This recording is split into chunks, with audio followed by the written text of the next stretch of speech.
नमस्कार साथियों, जय हिंद, जय भारत।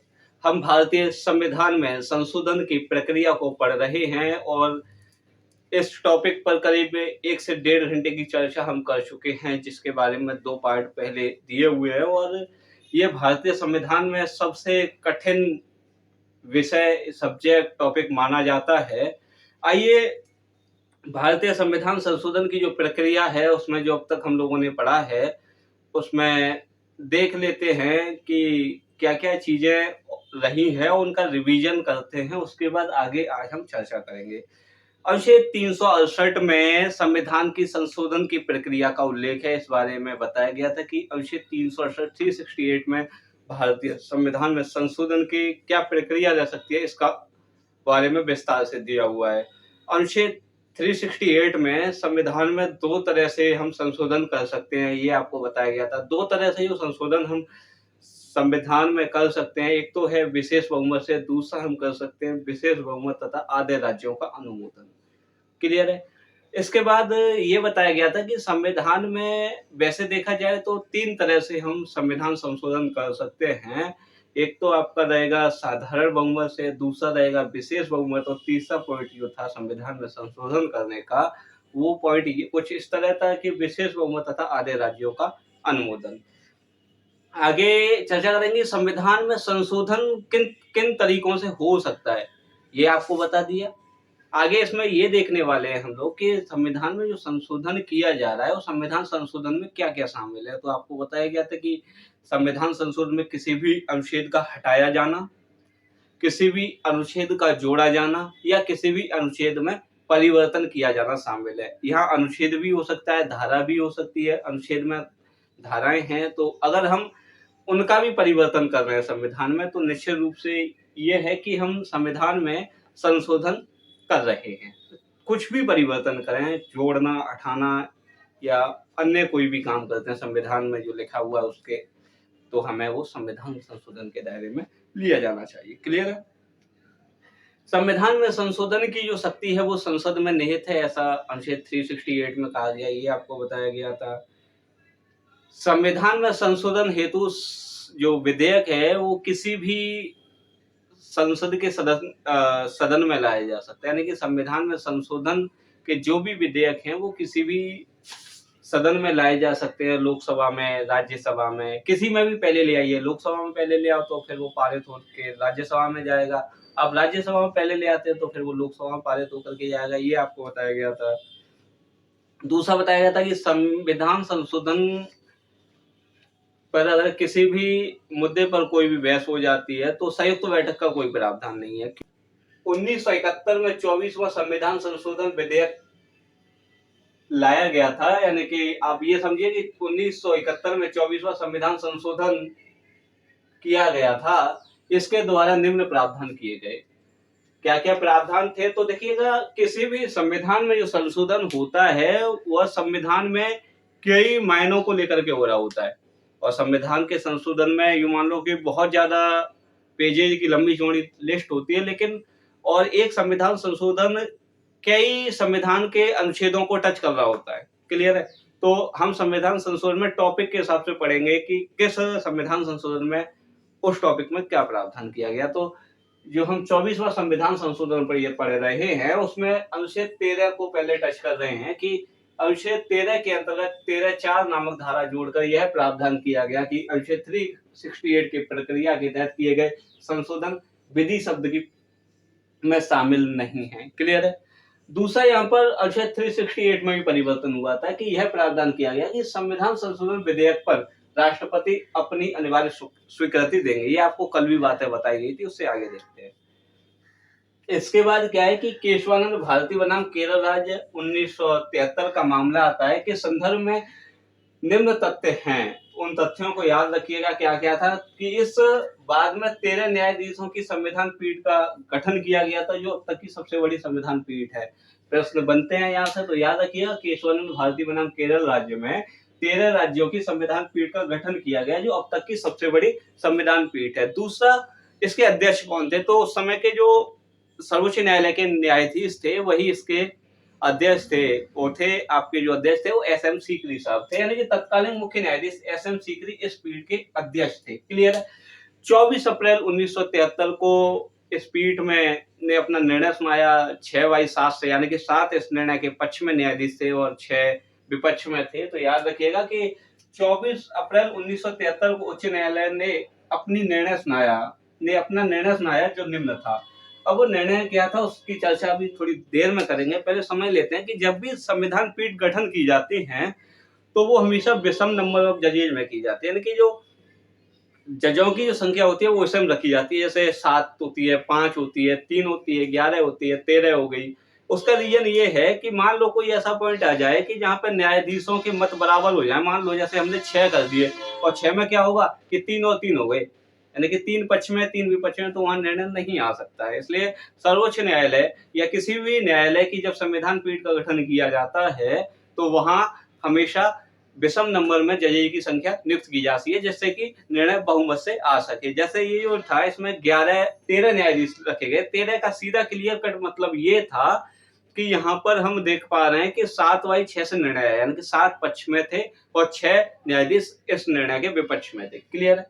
24 अप्रैल 1973 को उच्चतम न्यायालय ने अपना निर्णय सुनाया जो निम्न था। निर्णय क्या था भाई कि 24वां संविधान संशोधन संवैधानिक है, यानी कि इसको जो चुनौती दी गई थी उसमें ये कहा गया था कि भाई ये गलत हुआ है। तो भाई जो आपका केशवानंद भारती विवाद था इसमें सीधे कह दिया कि भाई ये संवैधानिक है। दूसरा ये था कि गोलकवाद एक मामला आया था, मैं दिए गए निर्णय को पलट दिया, यानी कि गोलकवाद का जो मामला था उसमें जो सर्वोच्च न्यायालय ने निर्णय दिया था अपने ही निर्णय को बदल दिया। यही है ज्यूडिशियल रिव्यू, न्यायिक पुनरावलोकन। क्लियर है? गोलकनाथ बाद में दिए गए निर्णय को पलट दिया और यह निर्णय दिया कि संसद में मौलिक अधिकारों में भी संशोधन कर सकती है।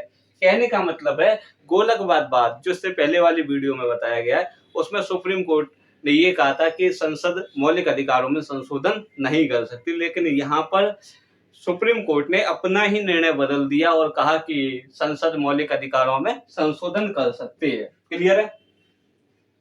तीसरा जो पॉइंट था 9वीं अनुसूची संवैधानिक है, लेकिन 24 अप्रैल 1973 के बाद नए कानून 9वीं अनुसूची में शामिल किए गए।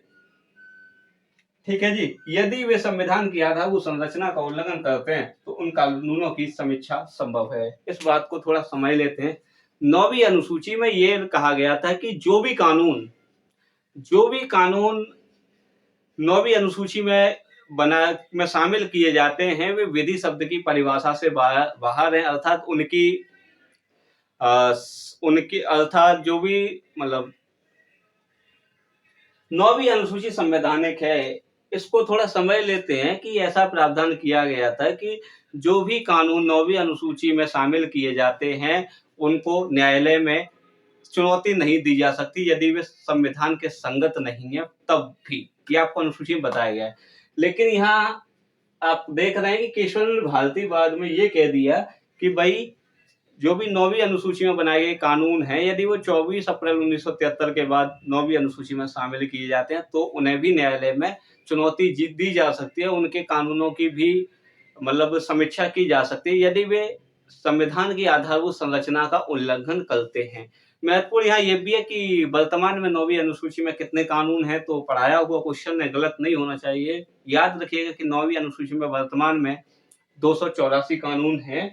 यहाँ देखिएगा एक चीज यहाँ समझते हैं कि संविधान की आधारभूत संरचना, आखिर आधारभूत संरचना का जो कंसेप्ट था वो संविधान ने कब स्वीकार किया था, तो उसको केशवानंद भारती बनाम केरल राज्य में स्वीकार किया था। क्या है आधारभूत संरचना, क्या है इसके विशेष प्रावधान, इनके बारे में चर्चा करते हैं। आइए, आधारभूत संरचना क्या होती है, तो देखिएगा संविधान के वे प्रावधान जिन पर संविधान आधारित होता है अथवा ऐसे प्रावधान जिनमें संविधान में संशोधन नहीं किया जा सकता है उन सबको हम क्या कहते हैं, आधारभूत संरचना। इसको जर्मनी के विद्वान डाइटरी जो कि प्रोफेसर थे हेडलबर्ग विश्वविद्यालय ने पहली बार इस अवधारणा पर बात की थी। डाइटरी साहब का मानना था कि संविधान में कुछ ऐसे प्रावधान तो होने ही चाहिए जिन पर किसी देश का संविधान टिका होता है। कुछ ऐसे प्रावधान तो होने चाहिए कि जिस देश के संविधान की विशेषता हो, यानी कि एकदम यूनिक बातें हों संविधान में कि भाई इनमें बदलाव नहीं हो सकता है। इनका मानना ऐसा था। जर्मनी के विद्वान डायटरी प्रोफेसर हिडलबर्ग विश्वविद्यालय ने जो हिडलबर्ग विश्वविद्यालय के प्रोफेसर थे ने पहली बार इस अवधारणा पर बात की थी। भारत में क्या रहा तो भाई सज्जन सिंह बनाम एक राजस्थान राज्य का मामला था 1965 में, जिसमें एक न्यायाधीश थे जे.आर. मुधोलकर ने इस सिद्धांत का उल्लेख किया था। यानी कि जो संविधान का आधारभूत संरचना है, basic structure of the constitution है, इसके बारे में सबसे पहले अगर भारत में कहीं बात की गई तो वो जस्टिस जे.आर. मुधोलकर साहब ने की थी। कहाँ की थी तो सज्जन सिंह बनाम राजस्थान राज्य के मामले में। क्लियर है। दूसरा हम देखते हैं कि गोलकनाथ बनाम पंजाब राज्य का मामला था 1967 का। इसमें एक अधिवक्ता थे एडवोकेट एम के नाम्बियार ने भी आधारभूत संरचना के पक्ष में मत रखा था, लेकिन इनका जो मत था एम के नाम्बियार जो कि अधिवक्ता है, इनका मत स्वीकार नहीं किया गया था। लेकिन हमारा जो सर्वोच्च न्यायालय है इस बात को कब स्वीकार करता है कि हाँ भाई आधारभूत संरचना का कंसेप्ट होना चाहिए और जिसमें संसद परिवर्तन नहीं कर सकती। तो केशवानंद भारती विवाद 1973 में अवधारणा संरचना मतलब जो आधारभूत संरचना का जो सिद्धांत है उसको प्रतिपादित किया था। क्लियर है। क्या केशवानंद भारतीवाद 1973 में आधारभूत संरचना का सिद्धांत प्रतिपादित किया गया था। आधारभूत संरचना में क्या क्या चीजें शामिल हैं, क्या क्या नहीं, उनके बारे में देखते हैं। बने हैं आधारभूत संरचना में निम्न बातों को शामिल किया जाता है: विधि का शासन, शक्तियों का पृथक्करण, संविधान की सर्वोच्चता, संसदीय शासन व्यवस्था, व्यक्ति की गरिमा, न्यायिक पुनरावलोकन, स्वतंत्र न्यायपालिका, संघात्मक शासन व्यवस्था, पंथ निरपेक्षता। हालांकि जो आधारभूत संरचना में क्या बातें शामिल रहेंगी क्या नहीं रहेंगी, तो याद रखिएगा संविधान में इनका उल्लेख नहीं है। संविधान में ऐसा कोई अनुच्छेद नहीं जिसमें आधारभूत संरचना के बारे में बताया गया हो। अर्थात आधारभूत संरचना जैसा शब्द संविधान में कहीं भी उल्लेखित नहीं है। आधारभूत संरचना में क्या शामिल करना है क्या नहीं, इसकी व्याख्या करने का अधिकार सर्वोच्च न्यायालय को है। तो जो केशवानंद भारती विवाद था उसमें आधारभूत संरचना में इन बातों को माना है कि विधि का शासन, शक्तियों का पृथक्करण, संविधान की सर्वोच्चता, संसदीय शासन व्यवस्था, व्यक्ति की गरिमा, न्यायिक पुनरावलोकन, स्वतंत्र न्यायपालिका, संघात्मक शासन व्यवस्था, पंथ निरपेक्षता इत्यादि संविधान की आधारभूत संरचना में शामिल है। लेकिन एक मामला था इंदिरा गांधी बनाम राजनारायण। 1971 में चुनाव हुए और इंदिरा गांधी और राजनारायण दोनों आमने सामने थे इस चुनाव में। इंदिरा गांधी चुनाव जीत गई। तो अमेठी में ये चुनाव हुआ था। राजनारायण का ये आरोप था कि इंदिरा गांधी उस समय देश की प्रधानमंत्री थी कि इन्होंने अपने पद का यानी कि अपनी शक्ति का दुरुपयोग करते हुए इस चुनाव को जीता है।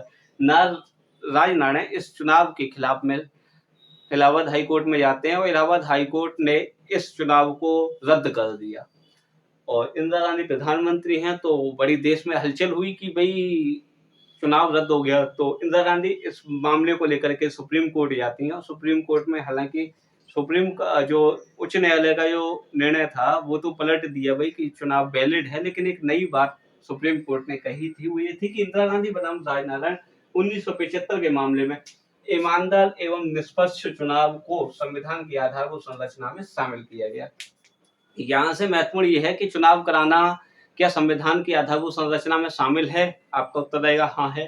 तो बताइए इसका मामला यह किस मामले से संबंधित है। तो ये इंदिरा गांधी बनाम राजनारायण 1975 का मामला के मामले में ईमानदार एवं निष्पक्ष चुनाव को भी आधार संविधान की आधारभूत संरचना में शामिल किया गया। 42वां संविधान संशोधन किया गया और यो संशोधन था वो 1976 को होता है, लागू 3 जनवरी 1977 से हो जाता है। इसमें बहुत सारे प्रावधान किए गए थे। उसमें जो प्रावधान थे अनुच्छेद 368 में भी थे, क्योंकि जो 368 जो अनुच्छेद था उसमें मूल संविधान में 3 धाराएं थी। जब 42वां संविधान संशोधन किया गया तो उसमें 2 धाराएं और जोड़ दी गई। धारा एक 4 और एक 5 को दोबारा जोड़ा गया। हालांकि वर्तमान में नहीं है, वो वर्तमान में मूलतः संविधान में 3 ही धाराएं हैं। आइए देखते हैं 368 को। 368 में 2 नई धाराएं जोड़ी गई, एक तो थी 4 और एक थी 5। 4 में यह था कि संविधान संशोधनों को न्यायालय में चुनौती नहीं दी जा सकती। क्लियर है।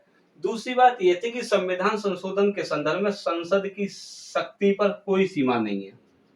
ये 2 मामले मतलब ये 2 नई बातें जोड़ी गई। इसके बाद मिनर्वा मिल्स बनाम भारत संघ 1980 का मामला था, जिसमें अनुच्छेद 368 में जो दो नई धाराएं 42वें संविधान संशोधन द्वारा धारा 4 और धारा 5 जोड़ी गई थी, इनको असंवैधानिक घोषित किया गया तथा रद्द कर दिया। क्लियर है?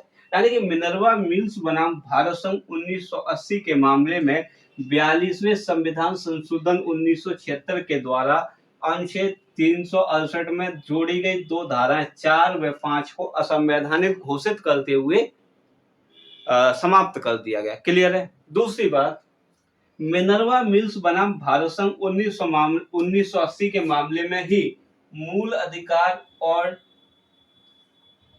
राज्य के नीति निर्देशक तत्व directive principles of state policy में संतुलन बताया तथा ये एक दूसरे के पूरक हैं, इस बात को भी कहा। तो आपसे आ जाता है कि मूल अधिकार तथा राज्य के नीति निर्देशक तत्वों को एक दूसरे के समानांतर, एक दूसरे के पूरक किस मामले में बताया गया था? तो मिनर्वा मिल्स बनाम भारत संघ के मामले में बताया गया था तथा यह भी कहा गया कि मूल अधिकार और राज्य के नीति निर्देशक तत्वों के बीच का संतुलन ही संविधान की आधारभूत संरचना में शामिल है। और आपको बताया गया कि भाई आधारभूत संरचना, संविधान की आधारभूत संरचना जैसा शब्दावली संविधान के किसी भी अनुच्छेद में उल्लेखित नहीं है। क्लियर है? आधारभूत संरचना में क्या शामिल किया जाएगा क्या नहीं, यह माननीय सर्वोच्च न्यायालय पर निर्भर करता है। हम देखते हैं कि हमने भारतीय संविधान में क्या क्या संशोधन किस किस तरह से हो सकते हैं, उससे संबंधित क्या क्या मामले रहे हैं, इनके बारे में विस्तार से हम चर्चा कर चुके हैं। अब आगे हम देखेंगे कि महत्वपूर्ण संविधान संशोधनों को, उनके बारे में पढ़ेंगे। क्लियर है? तब तक बने रहिए साथ। जय हिंद, जय भारत।